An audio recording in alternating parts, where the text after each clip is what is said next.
Brady, welcome back. How's your week treating you? Hey, it's going well, man. How about yours?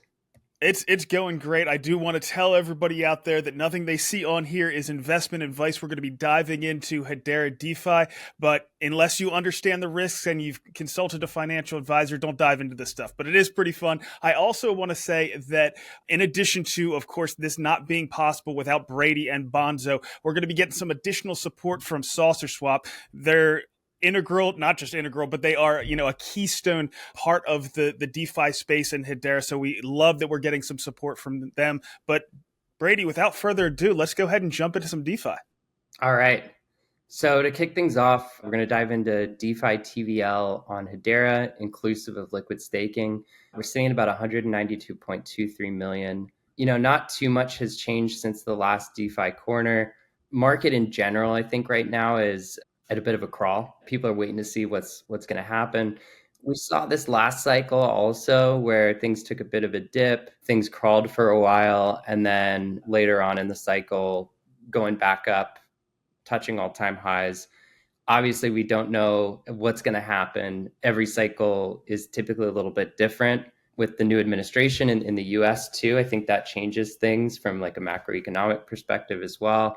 So we'll see what happens. My hope, obviously, is that this cycle is still active and continuing, and improvements over time. Oh, Brady, I think the main thing here is there's still concerns about, inflation that's going to have impact on just global liquidity. So these macro issues are weighing on all risk assets, stocks, and of course, crypto are included in that. But we have plenty of tailwinds behind us. And I think once we get past this and liquidity does start flowing on that macro scene, I think crypto is going to be just fine. Yeah, I think so too. There's a lot of indicators pointing to that. So jumping into monthly DEX volume, we're sitting at about 206.32 million. So we're at the end of the month for March. Still taking a bit of a dip from the previous months that we've seen before. I think the whole space is sort of experiencing this same thing. Everybody's waiting, but still overall as high as we ever have been in the past prior to this cycle. So I think that's a positive thing to be looking to, and lots of developments across the space, a bunch of which we'll jump into a little bit later. Stablecoin TVL. So we did see a pretty significant boost in the TVL of Hedera Native USDC. So Hedera Native USDC is the sort of go-to stablecoin on the Hedera network, the one that sort of everyone has gravitated towards and lots of support for. On the last DeFi corner, we talked about how there is the ability now to purchase Hedera Native USDC and on-ramp into the Hedera ecosystem through Binance and Crypto.com. With the addition of Binance and Crypto.com, what that did is open up the door to being able to try to run some programs in DeFi that boosted the native USDC TVL. And on the Bonzo side, what we did is we've taken some liquidity incentives, and we're in the midst of running a campaign right now that boosts the liquidity incentives to about 23%.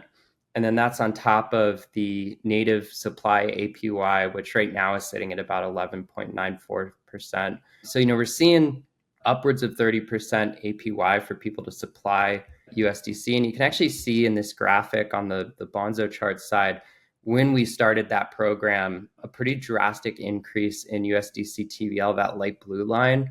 So, up to around 66% increase in USDC TVL on Bonzo. I do think Saucer Swap, in chatting with them, they're looking to try to figure out some incentives programs as well, is what I've heard, to try to get USDC TVL boosted on their side.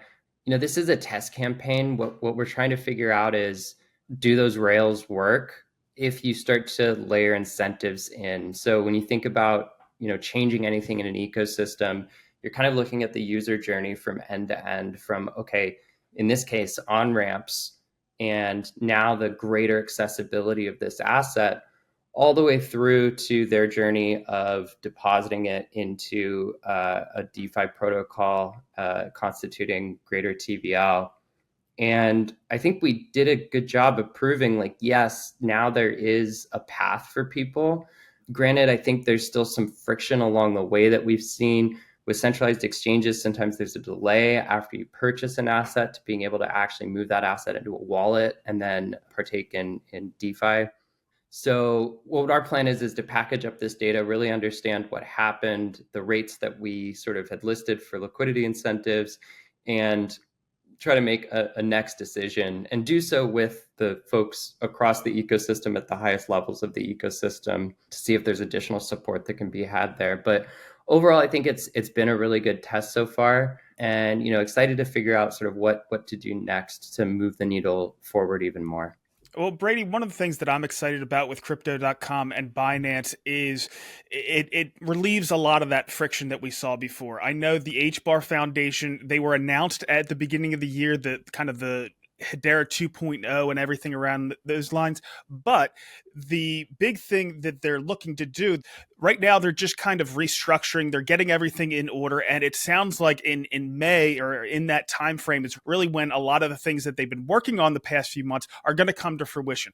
As we mentioned there, the market's just kind of taking a breather right now. So this relieving of the friction of getting into and out of our DeFi ecosystem using USDC is going to help things out when we do go through, hopefully, the second leg of this bull market. I am expecting that.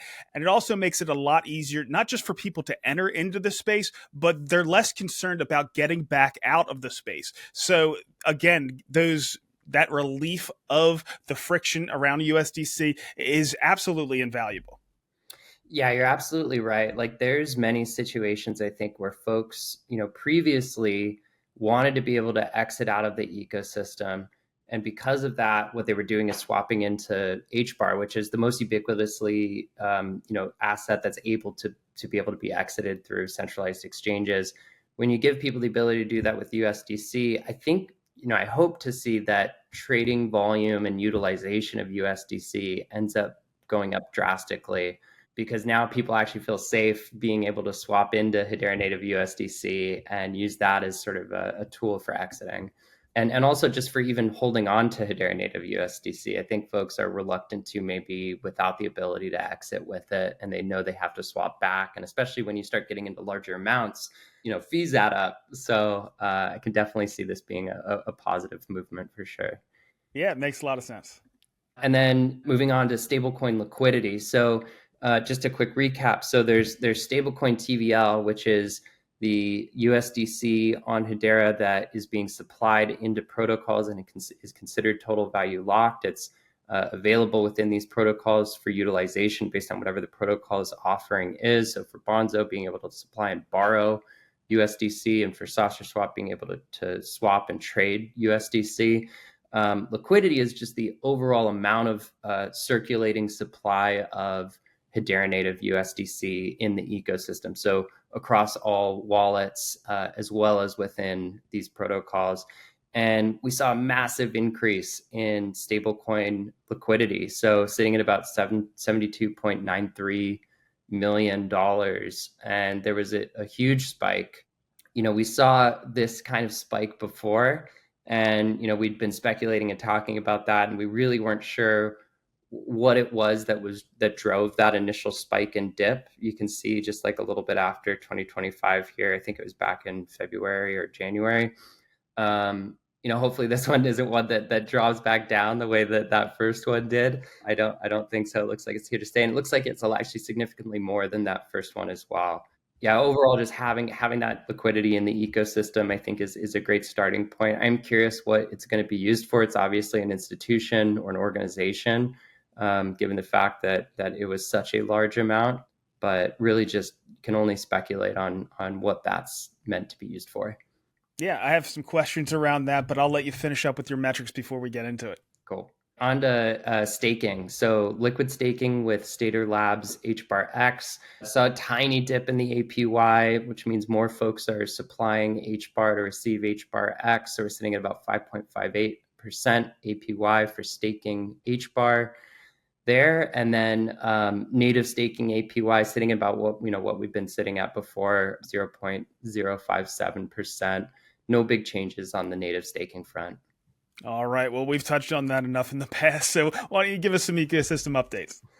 Awesome. So ecosystem updates. First one's coming from Bonzo Finance. So, as mentioned before, that increase in USDC TVL from the campaign that's being ran, sitting at about $4.73 million dollars in USDC locked in Bonzo, which is great. Interesting observation with regards to that is, as soon as USDC is supplied into Bonzo, it's immediately borrowed by folks, and that APY continues to crank up with regards to supplying and then obviously also borrowing the amount that folks are willing to pay. So the demand, even with the increase, still exists, which means, in my mind, speculating here, that there are opportunities across the ecosystem by which borrowing at such a high rate, they're still able to actually earn by supplying it to other places in the ecosystem or using it in other places in the ecosystem. So, for example, being able to borrow it,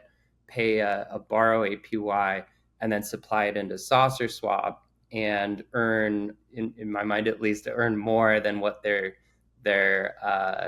paying. In addition to this USDC increase, there was a listing of the Grelf asset in Bonzo Finance. And this one's interesting because it's the first real meme coin that's been listed in Bonzo Finance, and actually the first additional asset listing that the team has done after its launch with the 10 initial assets that were supported. Grelf is an interesting one. When you think about asset listings and lending protocols, you're weighing risk and reward pretty deeply here. Anytime an asset is added to a lending protocol, it's not done so in isolation the way it's done in decentralized exchanges, in the sense that there's interoperability between every asset that's in a lending protocol, which has the potential to increase the risk of the entire protocol. There's parameters that can be set on a per asset basis in lending protocols that allow you to increase or reduce risk depending on what those are set at. In looking at the risk profile of Grelf, it's actually a really solid asset. It's been around for such a long time. There are many holders and diversity of holdings of this asset across the ecosystem. From what we've observed, normalized volatility actually looks pretty solid, even relative to other like non-meme coin token-based project assets. So there's a lot of things about the Grelf asset that actually does, even though it's a meme coin, make it viable for listing in a lending protocol. Obviously, there's also risk parameters that have been set up that put a cap on the amount that can be borrowed. Typically, that's based on how much liquidity of the asset is available for trading in Saucer Swap, which helps reduce risk. And then the loan to value ratio, basically how much value you can borrow against the value of Grelf that you've supplied. I think that's set at 45%. So it was really good, and upon listing within 24 hours, around $590,000 in TVL has been supplied of Grelf, which is actually around, I think, 20% of the circulating supply of Grelf, which is pretty solid. There is liquidity incentives that have been provided for the Grelf project. So if you supply Grelf, you're receiving, at least at this point in time, around 9.64% APY just for supplying. But overall, successful additional listing of an asset. And as our mission is to become the liquidity layer of Hedera, help make Bonzo the liquidity layer of Hedera, the more assets that can be safely listed in Bonzo, the better that we can achieve that vision of becoming the liquidity layer. Sure. So we're excited about that, and yeah, things went really well. Yeah, that's great. Now, Grelf has been it's pretty much the oldest meme coin we have on Hedera. It's the most successful that I've seen, and this could change at any time. But Warlock has been so dedicated to everything he does around that, creating the memes. We've seen it integrated in some of the Earthlings games. I know they're even talking about having a dedicated game around Grelf. So as meme coins go, I think that's the granddaddy of them all for when it comes to Hedera. No doubt, no doubt. Moving on to Saucer Swap. So some of the latest news with Saucer Swap is they've, on the marketing and development side, leaning in really hard to support for ERC20 assets and liquidity provisioning. So, today as a refresher, the ecosystem is mostly operating on HTS tokens, Hedera token service tokens. So, sauce token, pack, bonzo, every asset across the ecosystem is HTS.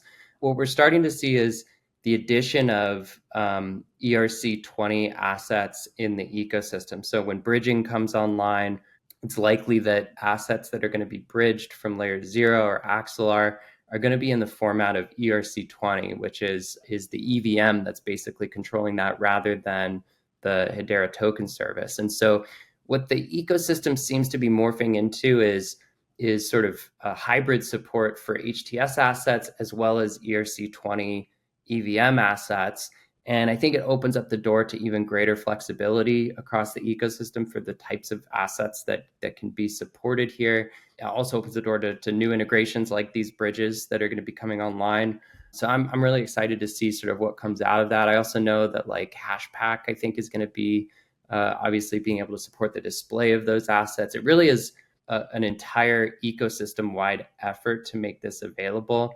HashScan, the dedicated explorer for Hedera, is starting to display EVM ERC20 assets as well. I think a big unlock for this too is there's a lot of liquidity tokens that are actually EVM ERC20. So for Bonzo, when you supply assets or borrow assets, your liquidity pool token is actually an EVM, a modified EVM ERC20 asset. And that's the same with like auto pools in Saucer Swap. If you supply to an auto pool, you receive a modified EVM ERC20. Today, that's not very visible. It's technically in the account when you perform these transactions, but it's difficult to see that asset in your wallet in Kabila or Hashpack, in HashScan.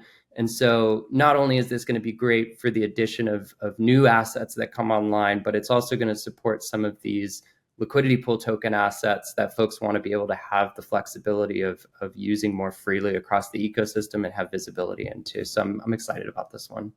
Yeah, that's good to hear. So I see the next thing on your list is that additional liquidity that we've seen come in as far as USDC. Now, as you mentioned, where this is coming from and all that has to be speculation at this point, but I think we should speculate a little bit. Where do you think this is coming from? I know you had some theories around that previous spike and this spike, but where do you think this USDC is actually coming from? It's so hard to guess on this one. It's it could be a number of different things. I think as the ecosystem prepares to support Hedera native USDC more widely, especially at those entry and exit points, centralized exchanges and bridges come to mind as large ones. I think those entry and exit points need sufficient liquidity in order for the entry and exit to actually work. So for centralized exchanges, market makers have to help support the order books on those exchanges. And in order to do that, you need a sufficient amount of liquidity for them to be able to play with to perform their services. For bridges, it is typically liquidity pools. So if we'll jump into this with EdaBridge, but what happens there is when you're bridging assets into Hedera and you want it to be a native USDC that ends up in the user's wallet. So, you're taking like native USDC on base and bridging it into Hedera. Well, we don't have cross-chain transfer protocol for Circle to be able to do that seamlessly yet. So what ends up happening is there needs to be a swap transaction that takes place on the Hedera side, and that requires a liquidity pool in order for that to take place. And so that could be it as well. This is kind of like what I'm hoping, at least, because I think that is going to help increase the flexibility of users being able to use these tools. It could also be something that's just kind of completely separate. It could be, I know for like carbon credit markets, for example, in chatting with folks across that sector of the ecosystem, there needs to be USDC native supply for people to be able to actually purchase carbon credit tokens. And that was sort of a missing link for that part of the ecosystem as well. So that could be it. I don't know. There's so many different ways that this could go. So just going through the things that you were talking about, you're talking about our refi ecosystem. We did that interview very recently with Dovu and some of the things that they're doing. Talking to Rob, that is really starting to heat up. Wes has pretty much cornered that market for Hedera. So that's an exciting possibility. So the people that want to buy those carbon credits might need that USDC to onboard and then offboard again. We're talking about the bridges. So AdaSwap, Layer Zero, Axelar, they might need it. Of course, the on ramps and off ramps. So we have Binance right now, and we also have crypto.com. So they could be doing it as well. One of the theories is that Binance and crypto.com were actually responsible for that first spike that we saw last year, going from the single digits in USDC up to about 30,000. So this having another jump up, it does beg the question: could it be an additional exchange as well? Could it be a Coinbase that's going to support it in the past? There are a lot of different options that could explain this spike. Yeah, no doubt. And I mean, I would hope to continue to see more centralized exchanges supporting Hedera native USDC. Um, for me, as someone who lives in New York, actually, so Binance is out of the question for, I think, US. And then crypto.com, New York is actually the only state that does not support crypto.com users Uh, from New York. So I'm left out, but, would love to see a Coinbase listing or, Bitstamp, or, there's so many other exchanges that I'd love to see come online. I can imagine they wouldn't stop with just Binance and crypto.com. There's probably more as well. Coinbase only makes sense. Now we do pretty much cover the entire world right now, except for New York. But as far as Binance, that covers the rest of the world. The United States is mainly covered by Crypto.com, except for New York. I'm sorry to hear that, Brady, especially since you're working so hard in the Hedera ecosystem. But I'm sure there are going to be more coming down the line, and Coinbase would round out everything. So pretty much everybody would have access. But you mentioned something about AdaSwap. Can you tell us a little about that? Yeah, so AdaSwap it originally started as a router for swapping within the Hedera ecosystem, basically finding the best route across all of the dexes that exist on Hedera. Recently, they have developed and launched EDA Bridge. And what EDA Bridge does is allows you to bridge Hedera native USDC into the Hedera ecosystem from starting with Avalanche and Base. So if you are holding USDC on Avalanche or Base, you can go to EDA Bridge and you can bridge that liquidity into Hedera, and it ends up as Hedera native USDC. I think the functionality is there for EDA Bridge today. Again, as we were just discussing before, it requires a liquidity pool that has Hedera native USDC in order for that functionality to work, especially when you're working with large amounts of USDC that you're trying to bridge. The liquidity pool is pretty low right now. There's a lot of work, is my understanding, that's being done to try to boost that and make that bridge accessible. But it is the first integration of Layer Zero as a cross-chain messaging protocol to be able to enable asset bridging on Hedera, which is just so cool to see. So huge props to the EdaSwap, EDA Bridge team for the forward thinking and building this out. I think it's like a great first step on the bridging side. Good stuff. And what's the HBAR Foundation have cooking? Yeah, so latest from HBAR Foundation, they have a Telegram wallet integration. So being able to support HBAR in the native Telegram wallet application. I did go and try this end to end the process. Unfortunately, I think if you're US based, you actually can't use the wallet for Telegram, which was unfortunate to see.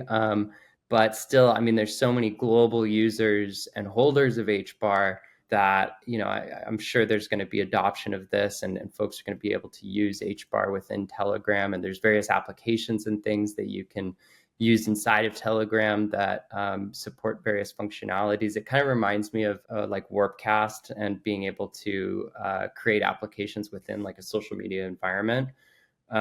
So we'll see how that works out. Regardless, super exciting integration. Just seeing, I think, Hedera in a drop-down menu for the this wallet is obviously a good thing. It's sort of promotion of Hedera, and hey, actually Hedera is available in this medium. So that's great to see. And then HBAR Foundation joined the ERC 3643 Association. Essentially, this ERC is related to regulated RWAs, and it's a standard that's sort of being integrated across all of Web3 around, hey, how do regulated real world assets, what standards do they need to abide by so that these assets are interoperable across any type of new protocol or application that wants to support RWAs. So I think it's great to see that, forward looking on the RWA front, recognizing, hey, this is coming pretty quickly across the space, and Hedera needs to be prepared to be able to support these standards. It also ties into, I think, this support for ERC EVM assets that we were talking about before, where if RWAs are going to abide by this standard, well, if the ecosystem's set up for ERC 20, the ability to support ERC 3643 is going to be just flicking a switch, basically, the ability to see these assets and utilize them across the ecosystem. So I'm really excited about that. I know also RWA.xyz has commented that they are bringing Hedera network support online. RWA.xyz is a RWA tracking tool across, I think, like 16 different chains now. Being able to sort of have a scoreboard for Hedera to know how we compare against other networks in terms of real world asset liquidity is going to be super important. So really excited to see that integration come online as well. And I think that ties in well to this. Well, there's certainly a lot of focus on real world assets among Hedera. We have things like Red Swan where we're doing real estate. We even have diamonds and whiskey and things like that. So it's great to see that we're going to have those tools representing what Hedera has to share. But also, I want to go back to what's happening on Telegram. I think that some people underestimate how many tools there are in Telegram. We have teams like The Mouth, so pretty much online promotion, our Web3 promotion. We have teams like Earthlings doing gaming on Telegram and supplying tokens for that. So it's great to see that we're seeing additional things come out around support for the Hedera ecosystem. And, kudos to the HBAR Foundation for doing that. And you want to wrap this up with AI, right? Yeah, exactly. Well, and I guess this ties into your point of you give builders more places and tools to be able to utilize HBAR and other assets. And now builders have the flexibility to create new things that we haven't seen before. And, ideally hope to see things that are completely new and innovative that, you don't even have across the rest of the Web3 space. And, Hedera finds its sort of breakout moment through these builders. So the more integrations and tools that we give developers, I think the better off the ecosystem has to succeed. Part of that is not only giving them the tools to build, but also incentivizing the development. Hedera is running an AI hackathon right now with about $30,000 in prizes. There's a number of frameworks and scaffolding that's been created for the development of AI tooling on the Hedera network. And so, definitely recommend if you're a builder, go check out this AI hackathon that's been launched. There's prizes to be won, and folks can help contribute to the ecosystem. Well, I'm going to get Jay Cool to give us a full rundown of what's going on with the hackathon and everything else that's going on in AI in the Hedera space. I do want to pretty much end this with, some of the yield opportunities. You've highlighted some of these already, but I just wanted to go through it. And when we're talking about saucer swap, I'm going to give some examples of V1 because there's some other variables around V2, but V2 also gives you some more flexibility, but you can get a fair amount more. You can get some of the yields that we're seeing are over 100%. But as far as V1, you can get 27% on USDC sauce. You can get 35% on USDC HBAR, 27% on HBAR PAC, 44% on HBAR Karate, and 21% on HBAR Bonzo. So your native token. Next up over on Bonzo, I know we touched on a couple of these, but we don't have any risk of impermanent loss over there. And you can earn 5.5% on your HBAR, 9%, as he mentioned, or 9.6% on Grelf, and nearly 24% to supply that USDC. That's pretty much all we have, Brady. Is there anything else you'd like to pass on before we let you go? No, nothing else at this time. Just really exciting time for the Hedera ecosystem, and hope to have some more exciting updates on the next DeFi Corner. Well, Brady, thanks for hopping on once again, and we'll see you in a couple weeks. Awesome. Thanks, Brandon.